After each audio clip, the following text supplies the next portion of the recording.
Belaunaldirik prestatuena garela esaten dute. Eta gaur, frogatzea dagokigu. Erronkak onartzea, urratsak ematea, Donostiaren etorkizuna eraikitzea. Garai bakoitzak bere erronkak ditu, eta gureak egunero bizi ditugu. Etxe bizitza eskuratzeko zailtasunak, bizikidetza eta segurtasuna, enplegu duina, osasuna, turismo jasangarria, eta mundu globalizatuan gure nortasuna defendatzea. Garaitzaiak dira, bai, oso zaiak.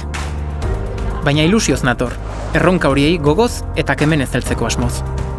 Hiri honek gutxiago ez du merezieta, eskerrik asko. Ez gara hutsetik hasiko. Hiri hau amestu zutenen, ahaleginari esker ari gara aurrera egiten. Kulturretxeak, kiroldegiak, bidegorri sareak, edo Zurriola hondartza. Bentaberri eraldatzen ikusi zuen belaunaldia gara. Eta Ibaeta, Amara, Txomin, edo Aiete. Elkarrekin bakean bizitzen ikasi zuen belaunaldia eta gaur egun biktimak oroitzen dituena. Donostiarekin hazi gara eta elkarrekin hazten jarraituko dugu.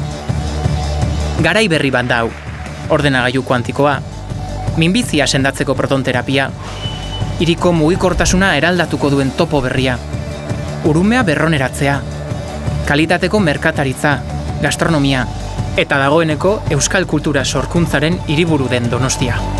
Bizi, lan egin, gozatu eta zaindu. La calidad de vida del Pilar Donostiara. Hori da kontua.